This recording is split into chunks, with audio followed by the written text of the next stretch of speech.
How's it going, guys? Welcome to The Good, the Bad, and the Ugly. I'm here with Danny and Trevor again, and we're going to get this started the fun way. It was 4th of July over the past week. And anybody do anything fun? Blow anything up? Injure yourself?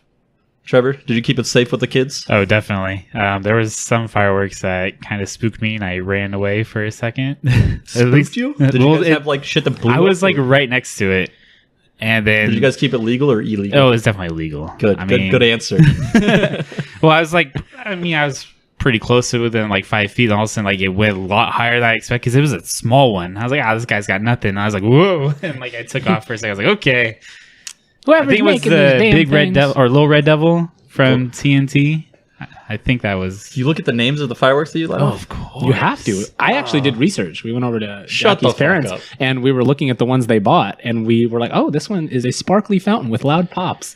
And Is there like a rate by professor but for fireworks? there really There is Holy ratings. shit. There's ratings. Yeah. Because remember how I ran the booth last year? They have ratings for high noise, brightness. We can tailor your firework experience to meet exactly what you want with your experience. Holy this 4th of July. shit, have I been missing out? I didn't even know that was a thing. Yeah. Oh, and I just went and freaking bought a pack. I didn't even know. I didn't even think about asking you about what I should have bought. You're buying fireworks at like I dropped $100 and I didn't even know what I was buying. way. Just buying blindly. There's social media for this. No, I'm just joking. But no, really, like, I got deep. I started looking into like what elements and what materials make the different colors. It was super interesting. You don't need to go that far. No, but it was super interesting. I started saying, That's okay, Danny Prado, everybody. what's illegal? What's legal? Random knowledge. Yeah, we got deep. And this whole time I've been driving back and forth to Reno, and I haven't even stopped at a firework place. It didn't even cross my mind. There's firework places all over Nevada. That's a And good point. good ones too. Yeah, and the good ones. 5-star ratings. 6-star. We only go 3 here in California. So, Trev, at your booth, what was the firework to get? Oh, honestly, that was over a year ago. A year? Come on, man. It was. It wasn't this most recent 4th of July. It was 2016 4th of July. We just did a couple podcasts on like memories and how far back you can remember. Clearly not more than a year. Clearly. My brain, Year to date, gone. my brain was just fizzled with the heat, just standing inside that booth for up to 8 hours a day. It's not meant to remember anything. It's meant to sell fireworks and then like wallow in a pool of water when you get home, just like crying yourself to sleep because you have to do it the next day. Yeah, I don't have AC right now. I know how you felt, except for it's at home and I don't have to go enjoy anything. Yeah, there's no enjoyment. You can't escape that feeling. So I definitely feel for you right now. So you said you guys did fireworks at the house, or? Yeah, I had my cousin, his wife, and kids over, and we shot off some fireworks once it got dark. And it was a good time. And also on that day, I went to my dad's and had some lunch and a late barbecue in the afternoon. So it was overall a pretty good 4th, I'd say. Got to barbecue on the 4th. You have to barbecue. Yeah, that was the one thing. Yeah, you have to. I don't care if you barbecue 1 ear of corn. Preferably meat should be involved, but all the vegetarians out there, that's fine. We just did but you have to grill something. You have to grill something. At least turn it on. Yeah. I mean, Just fire it up real quick, get the smell going, and then, all right, we're done. all right, let's turn it off. That's really what 4th of July is about, is the smell. Yeah. You get the grill and you get the fire. I mean, Fireworks, whichever you want to go for with. me, if you think of 4th of July, I mean, I'm sure you guys have seen the Sandlot, that 4th of July scene that they have where it's like a whole block party. Yeah. And I mean, I feel like we don't have that anymore. I mean, I'm sure we have the parade here in town, but that's still California, but I'm not a big parade guy. I'm more of a eat food and shoot off some fireworks kind of guy, and you don't do that at 9 o'clock in the morning. Yeah, no. I was thinking about that on 4th of July too, because it's just like, it used to be such a big event. We used to get like, my cousins would come over and it'd be like this huge thing. We'd have 30, 40 people. Then like the whole street would be filled with people doing fireworks. I thought we just moved into a new neighborhood and I was like, oh, okay, this is a nice neighborhood. There's going to be all kinds of families out with their kids doing fireworks. There was literally 2 families out. One was us and another one was like in the cul-de-sac in the other corner. They didn't even come see us like, hey, let's combine fireworks or anything. Nothing. No. And then we had like 2 old people sitting in the corner just saying, oh, we don't spend money. It's like burning your wallet. We'll just watch you guys burn yours. It's like, oh, they're the thanks. people that should be spending the money. Yeah, they don't have much time left, in all honesty. I mean, that sounds horrible, but I'm going to blow everything up. I'm going to do all the illegal fireworks when I'm 80. You should charge. for somebody to watch. I was like, are you going to sit here and watch me burn away all my money? You got at least $5, shoot. Or We toss me knew a those. burger. We knew those young kids were going to light off fireworks. Yeah. No, or but they've you're right. done it enough to where they're just like, all right, we're done spending money on fireworks. But you're right. That is something that we've really lost in, I think, today's society, today's modern societies. We don't have that sort of that communal group that we used to have for thousands of years. It's so shitty. Yeah, because like it was nice. It was nice to have that where everyone had that interaction. I was just reading this book. I actually heard about it on Rogan's podcast with Sebastian Junger, and it was Tribe. And I just finished it today, actually. And it's a fantastic look at like exactly that. Like we've lost that, you know, having that we have our close core group of friends, but to actually have a society where everyone is dependent on each other for things and everyone works for the common good. I mean, that's something that's been around for thousands of years, and we don't have that group anymore. And it's weird. On holidays, you'll get like a little burst into it, you know, or when there's a tragedy, which is something he talks about. It's like when there's a tragedy, everyone gets together and rallies, and race doesn't matter and status doesn't matter. Money doesn't matter. But we don't have that anymore. And I think holidays are like the only time we ever get that anymore. And even then, they're getting so diluted, it's not even the same. I mean, when I was little, like every holiday was such a big deal. You weren't allowed to make plans. You knew you would get with your whole family, and not even just your family. You'd get with your neighbors. Like it was a big event. And now it's like half of us are all working, so you don't even get to enjoy it because now that holidays aren't even actual holidays anymore. You still got to work half the day or something. Some other look at Thanksgiving. Most stores are supposedly closed on Thanksgiving, but people have to go into work 4 hours, 5 hours before the end of the day so they can get ready for Black Friday. I mean, it's crazy. Yeah, and the thing with that too is that they never used to be that way. You know, you never used to have to be dependent on, you know, making every dollar. I mean, a lot of people have to work overtime just to be able to pay rent. You know, no one can survive on a minimum wage anymore. So already you're losing hours of your day to just trying to sustain yourself, let alone be involved with other people in your community. No one knows their neighbors anymore. I mean, it's really sad. You could live next to someone for a few years, and the most you might ever say is, "Oh, hey, how's it going?" and then just walk back inside your house. And you see that all I'm the not time. even in talking terms with my next door neighbor. It's more just waves and head nods. Yeah, and you know that back in the day, that used to be a thing. When someone moved in the neighborhood, you know, there'd be people bringing over casseroles and pies, and as Trevor brings the food into the equation again, that's the way it used to be. People used to want to know if they could depend on who they were living with and what they could bring to the table in their community. Well, I think a big reason why we're not as open with our neighbors per se, technology. I mean, in this day and age when we're constantly on technology, who gives phone calls anymore? Who calls people? We're texting. So we're kind of losing that social interaction of communication. I mean, something so basic. Well, Danny, when you said how in the book it talks about tragedy, and that's like one of the times where it brings people together.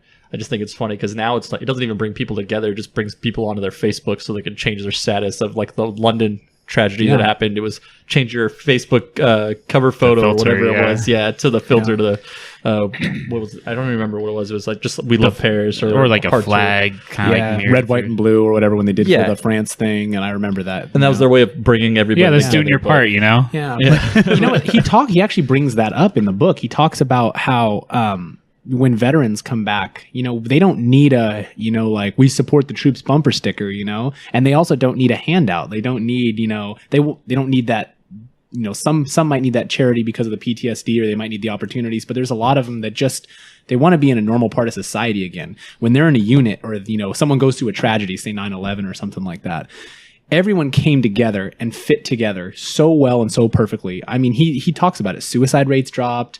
You know, people that were taking psych meds didn't even take them anymore because they felt needed again. They felt like, okay, I'm an integral part of this society. You know, I'm going to bake the bread for the firefighters that are pulling the rubble away. You know, and just little things like that. You felt like you were contributing to those around you. And that's an intrinsic part of the human experience. You have to have that feeling in your life to feel satisfied. Whenever you help someone out, whether it's just opening a door for someone, or say an old lady spills like her groceries in the parking lot of the grocery store, it feels really good inside to help out and be a part of things. That's why people stop on the side of the road and change flat tires for people. That's why they offer that. It feels good. I wonder why it's gone so far from that. Like why everybody has become so selfish and not so willing to help others. I'm not saying that everyone is like that, but it almost seems like the more and more time goes by, the more it gets like that. Somebody has a flat tire on the side of the road. How many people drive by that person before somebody actually stops and helps them out? Megan just popped her tire not even a couple weeks ago, and God knows how many people drove by her before I got there 30 minutes later, and then somebody pulled over and tried to help her. But I mean, it's just weird. You would think that back in the day, people wouldn't even think twice; they would just stop automatically. So I'm curious to see what changed to make people. Is it fear? It could be that, but I also think a lot of it is that it wasn't. We're not dependent on each other for our survival anymore. We're in such an advanced tech society where we don't have to, gather our own food. We don't have to protect ourselves anymore. We have a police department and a fire department and all that for, our quasi protection. And you have, a grocery store with prepackaged food in it and everything. We have no connection to where the food's coming from. And it's not any fault of our own. It's just the society we've been raised in. We're so advanced as a society. We're not dependent on each other. And I think that's what's happened. We used to actually have to bring something to the table. You might not be the strongest guy in the world, but you might be one of the smarter guys in the town, and you might be able to plan out the town defenses, or you might be able to plan out the irrigation system or, something like that. But nowadays, you don't need that anymore. I mean, is it even possible to get back to that at this point? I mean, with the way technology is and everything, because I mean, it's not like we're just going to automatically be like, all right, now screw the groceries. I'm going to go to the farmer and get my milk there. I mean, it's just not going to happen. So, I mean, is it even possible to have that connection anymore? It's so hard to say. I mean, once you go down that road, it's hard to go in reverse and change course. Right. This is like there's no coming back from it. I mean, we're throwing the coals into the steam engine of this freight train, and there's no stopping at this point. I mean, we're just going down this course of life. I mean, the only way that I could see that, I mean, I'm sure in pockets of society with smaller towns where people, everybody knows everybody in this town, I see where that could be a better functioning society because, I mean, everybody's involved. I mean, because without them, I mean, if there's like 500 people in a city, you're going to know everything that's going on.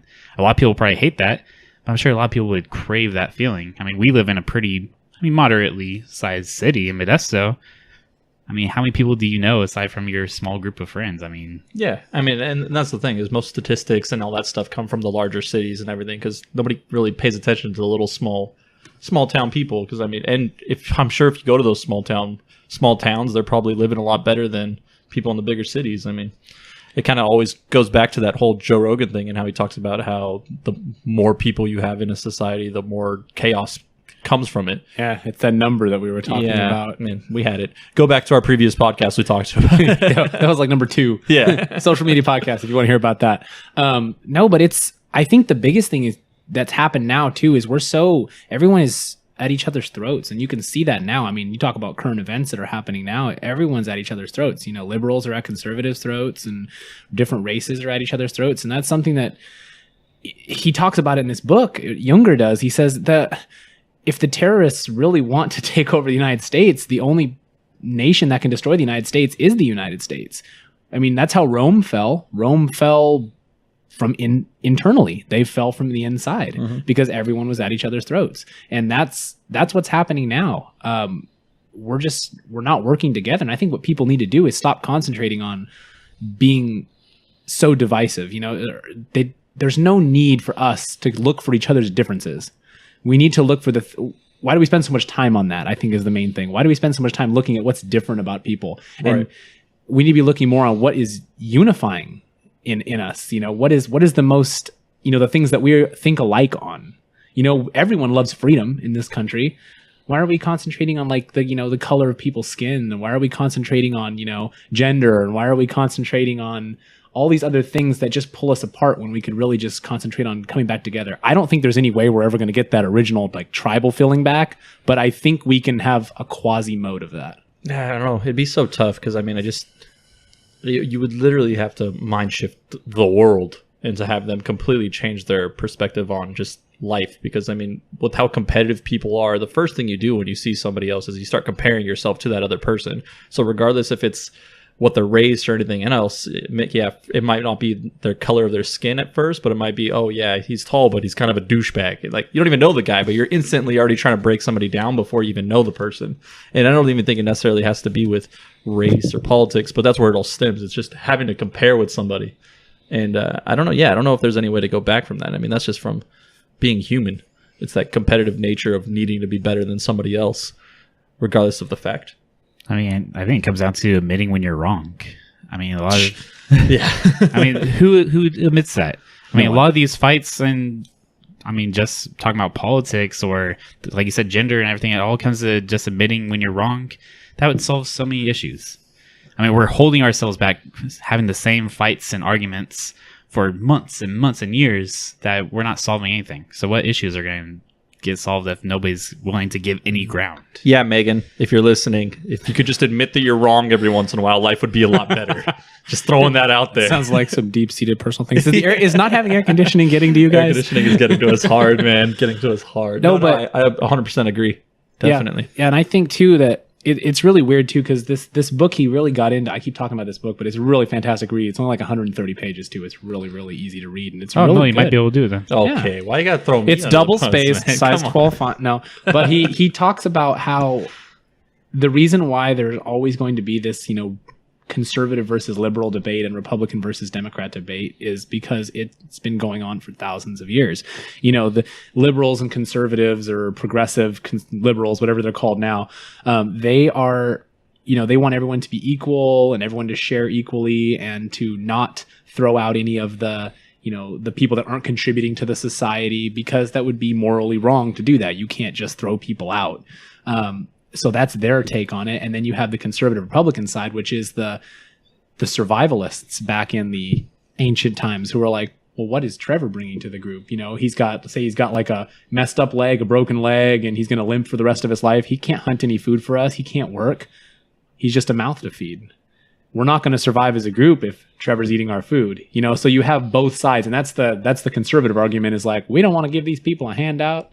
Right. It's like, you know what I mean? Did you just throw an accent? I did throw an accent into it. Why'd you just assume they're all hillbillies? Wow. I'll go with a French accent next time I do that. Yeah. But it's that's the issue is that arguments have been happening forever. But I think people just need to start looking past the differences and looking more towards unifying. I mean, where do you themes. guys stand? Where do you stand if we're using the same scenario? Where do you stand if Trevor has a gimp leg and you just got to feed him? I want to see. Do you say keep him or throw him to the I would fishes? say we do a test. We check to see if he's got any mental aptitude. If he has mental aptitude, like if he's, this guy recorded multiple podcasts. He must have something good going on up there. We hang on to him. He could become like a town elder, council member, but he only gets 2 of the 5 major food groups that we're going to be serving. He does not get all the stuff that the hunters need. What about the mentally ill? Oh, that's so tough. What if he can't count past 5? I can picture this. And you were just complaining about what I said. No.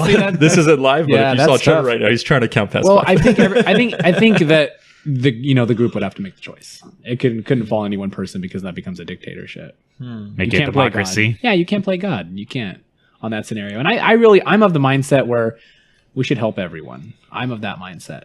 If someone's a good person, help them out. Especially if Trev? someone has no choice on that.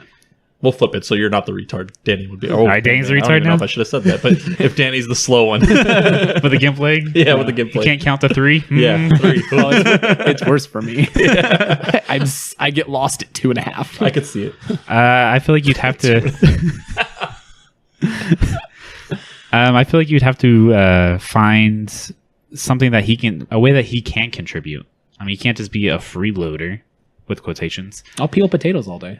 Yeah, I mean, just doing the minimal will show that you're contributing and that you care about the society. I mean, just doing very little just goes a long way.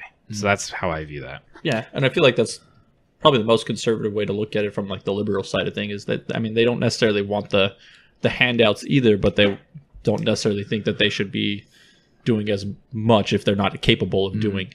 I think like especially like right now to get like food stamps and stuff or stuff like that, you literally just have to be in pursuit of a job. That's like those people that come into Fuddruckers all the time. It's like, can I get an application? It's like, yeah, but you're never going to turn it in. You just need to sign your paperwork so you can go turn it in to get your food stamps. Like, Yeah. that's just how it is. And I mean, technically, I guess it makes sense because they're in pursuit, but are they really? Like, I mean, there's just a lot of loopholes that come with anything. And Yeah, it's at face the tough value. part. Yeah. I think even though we're never going to get like a society type tribe or group back, I think the biggest thing is to try to foster that amongst yourselves. Try to have a core group of friends, a core group of people that you interact with that you can depend on them for things and they can depend on you for things. I think that's huge. I think that helps with your, we're going to get into depression on a future podcast for sure, but it's going to help with that. It's going to help with psychology. It's going to help with how you think, how you approach life, to know that you have people that would be there for you, no questions asked, and then that you would also be there for them, no questions asked. I think that's a big thing to track back to like the holidays and stuff is at the beginning, like when I was young and stuff, my family were those ones that they could depend on. They didn't really have like outside friends that they would hang out with. The people that they would hang out with would be family only. I just saying with my parents, I mean, my dad, I've never seen my dad just invite some guy over from work to have a few beers and stuff. If he wanted to hang out with somebody, it would be my uncle or something like that. He kept it very small and knit because he knew he could rely on them. And then I think for us, I mean, I kind of stepped away from that. I don't necessarily rely on my family. I rely more on my best friends like you guys or Tyler. They were those people that I could rely on and that I knew that if I needed anything, they would be there. Not saying my family wasn't, but it was easier to branch out. Mm-hmm. And now I have my family and friends. And just think that might be part of the reason why things have gotten so maybe diluted from the big family things that you normally used to do. Because, I mean, do you hang out with your family as much as you used to when you were little? I mean, I try to. I mean, every weekend I either try to see my mom or my dad at least once. Yeah. I mean, just, staying close because, I mean, I kind of cherish the moments of being with people that, might not be there tomorrow. I mean, it's all part of it. And to go on top of your point that you were just talking about, with the holidays, is it a generational thing? Were our parents' generation better at having it, bigger and bolder and really buying into these holidays, whereas our generation is kind of... my parents can party better than I can party? I mean... They can holiday party like you can't holiday party. I mean, you kind of admitted to it in a sense. Yeah, they kind of did. Well, it's true because I think that's what people had. We're too, like we said, you said technology earlier. We're too easily distracted with things now to really invest time in other human beings. We got to have things now, fast. And it's hard to take the time to sit down and actually invest time in a person. But you know what's stupid is you finally do get everybody together. And if you can get them to not be on their phones, everybody at the end of the day sits there and says, oh man, it was so much fun. It was great. It felt like I was so in the moment. But then as soon as they leave, it just reverts right back to what it was before. It's so hard to stay away from it. It's true. We're programmed now. So it's part of society now. We're not going to get out of that. That's just the way it is. We're plugged in. We're jacked into the matrix. I think the big thing is you just gotta, with your little group, just always be there for things. Like we've helped each other move. We've helped, with different situations in each other's lives, and we have fun together. I think some of the best experience I've ever had have been hanging out with my little tribe of friends. You think? I mean, the only way to try to get back to that kind of tribal feeling would be for us to teach our offsprings or whatever to be that way instead of just letting them grow up with for you, you're just gonna it's so hard because I can imagine I was talking to my coworker Brittany, she just got her kid her first tablet. I'm like, all right, well there you go, you just jacked her into the matrix. She was so good at coloring books and going outside and playing, and now she's on her tablet all day. But it's almost a necessity at this point, because the tablets help them learn and grow so quickly nowadays. It's like you got kids that know how to freaking go through mazes while they're eating their cereal in the morning. And when I was eating my cereal in the morning, I was trying to find the toy inside the box. Completely different stages in life. I don't know how many back of Honey Nut Cheerios boxes I read. Trader Joe's had a really good read, though, let me tell you. But I don't know, Trev, I mean, you got kids. I mean, what's your game plan going forward to make sure that they don't just become another part of the matrix? I'd almost say it's impossible. Yeah? I mean, how can I raise them to not go that course when I was almost raised to go that course? I don't know any other way. Right. So how can I steer them away from something that's, just driven into them? It's almost like part of our DNA now, technology. Because we know better now, though. Don't you feel like it's part of your role to teach them, hey, I'm going through what you're going to be going through, but... No, because you don't listen. We didn't listen to our parents when it came to things. No, I'm not saying no, they're not going to listen. But they still tried. Yeah. I mean, you can't say that your parents told you, hey, don't go out past midnight. Nothing good happens after midnight. And we stayed out till 2. Yeah, stayed out till 2 and found out the hard way. I probably should have went home at freaking 11. I'm sure everybody our age has that one moment in their late teens, early 20s where you know what, my parents are right about almost everything that I questioned. Right. Because they lived through those experiences. Sure, times were different, but they all went through the same shit. You know, girls all got their periods, all dealt with those hormones. Guys all dealt with, you know, testosterone and wanting to sleep with a bunch of girls and everything. I mean, everybody goes through the same things, just at different times, and we just don't listen to, you know, our elders. I mean, back in the days, elders were held in such high esteem because they knew so much. Everyone depended on the tribe's like elder, or, you know, the Indians had the sachem, or I think that was called. They had that person that was in charge of their group. That was the tribe, the group. That was the person who had all the knowledge, the collective knowledge, because people didn't live that long. So he had the collective knowledge of the group. He kept the history of the group, all that sort of thing. And that's why there was such a big respect for elders that seems to have gone by the wayside in the last few years. So I'm saying is you guys are basically making it sound like there's no way to get back to that. And I'm saying if you put yourself in that role, how hard would it be to make yourself be that respected elder? Yeah, well, I think on like the macro scale, like the big scale of things, there's no way to bring that back. But on a micro scale, we can. You can show that. Like, some of the best experiences I ever had growing up was when I was part of a team. And that's about the closest thing we have to like a warring tribe nowadays is a competition team, or a group of fighters on a team. You know, if you're going to go individual sports, it's the best feeling in the world to be dependent on the number 9 hitter to get a hit, you know, to keep the game going.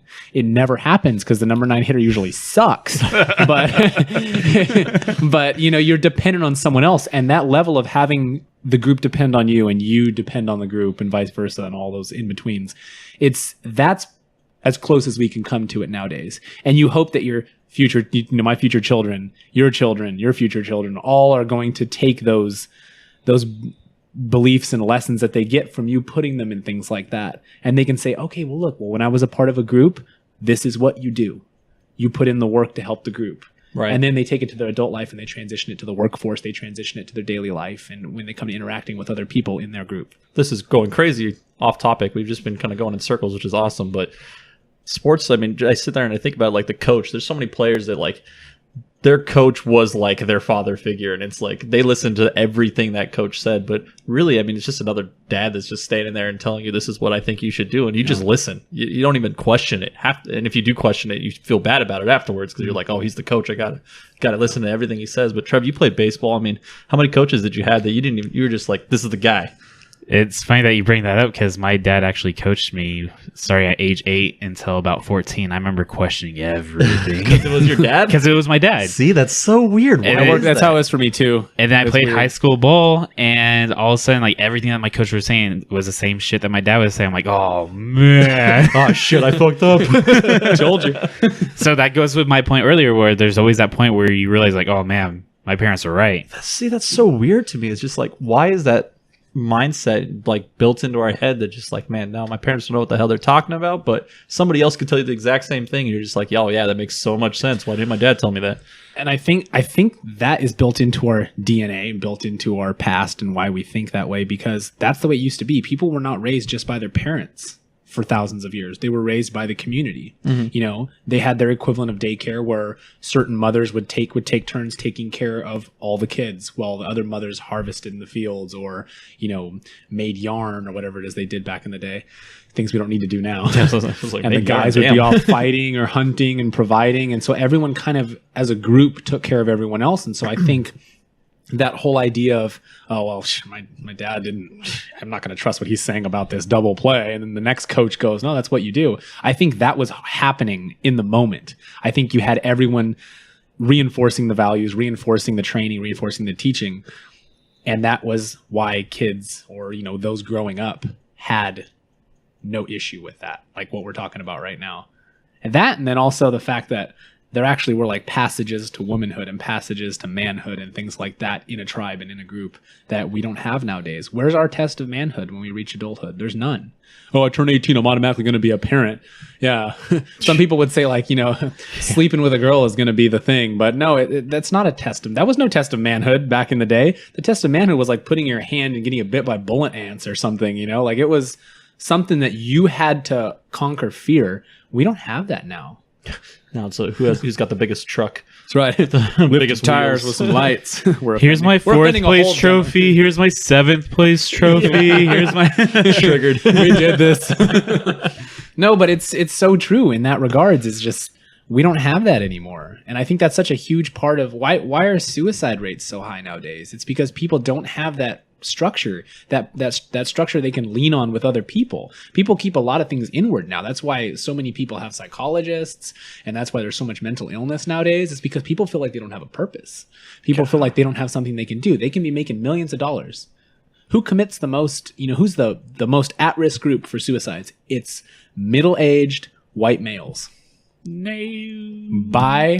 No, really. By stats. I've looked it up and it's in a lot of stuff. They had the most propensity to commit suicide because they are the people that don't have a core group around them. It's actually people in, there's less violence and less, I would say like rampaging type shootings. You have these big shootings where random people will go and kill a whole bunch of people. It's tragedies, right? Like Aurora, Colorado and Sandy Hook and all this stuff. But you don't see that kind of stuff happening in poorer neighborhoods because people band together. People are dependent on each other for protection and survival. The author of that book, Sebastian Junger, he lives in a poorer neighborhood in New York because he likes it. He likes that everyone is dependent on each other. When they had the huge hurricane and all the power went out, the young men in the building all took shifts guarding the front door of the apartment building to make sure no one looted. Everyone got together and formed a schedule on how food was going to be taken care of. He talks about this all on Rogan's podcast. It's fascinating. And it's just people who have a tougher life depend on each other more than people who have this really nice, rosy life with all the comforts. Yeah, and it goes to show that's why like most of the people that have a tougher life normally have the thicker skin, and you don't really see that vulnerable side of them because they've always had to be so tough. And they're closer with their friends and family. Too. Yeah, exactly. And then it goes to, it's almost like the more better off you are, the less better off you actually are. Yeah, because you don't have that sense of street smart. You don't have that sense of communicating with different ages, races, different individuals, different from all types of walks of life. You don't have that sense of being able to communicate because if you're privileged, if you're walking up to somebody like, oh, I'm not going to talk to him. He's pretty scary. I'm going to lock my doors. Yeah. But I mean, if you grew up in that kind of situation, you're like, hey, what's up, man? Blah, blah, blah, blah, blah. Yeah. And it's true. And that's why you see people that's why you see these big executives when they lose all their money, or not even lose all their money. They might have, $10 billion and they lose 2 million of it and they'll kill themselves. And it's like, are you kidding me? Because they can't handle that. They've built this idea of a person, an individual inside of them, and they realize that it's not that bad. And when you had a group of people around, you need friends to check you. Rogan says this all the time. You need friends to check you. Like if you make a dumbass decision, you need your friend to say, what the fuck are you doing, bro? And to bring you back down to earth, because otherwise you would make a lot of dumb decisions if you didn't have people to call you out. Most definitely. Yeah. It's when you guys were talking about being like privileged and stuff like that. I don't know why, but I started thinking of the movie Bubble Boy.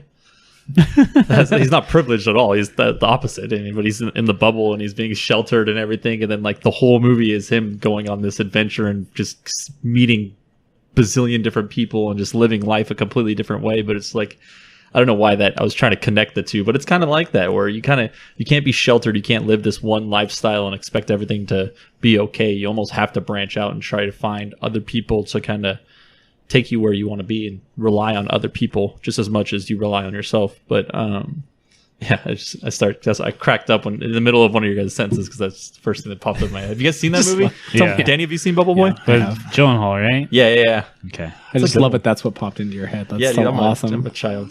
But it's funny. I consider like you guys, obviously, and then some other really close friends of ours and, your significant others, obviously, too. Like everyone's in that, and your family, everyone's in that group that you can depend on. And I'm really fascinated with that idea of if I needed something, I could depend on people and then I would be there for them, like unquestionably. Like we had that weird random conversation. If I had to hide a body, how many questions would you ask? I mean, that's like the ultimate test of friendship right there is, would you actually do it or would you question it? Would I go to jail for life for you?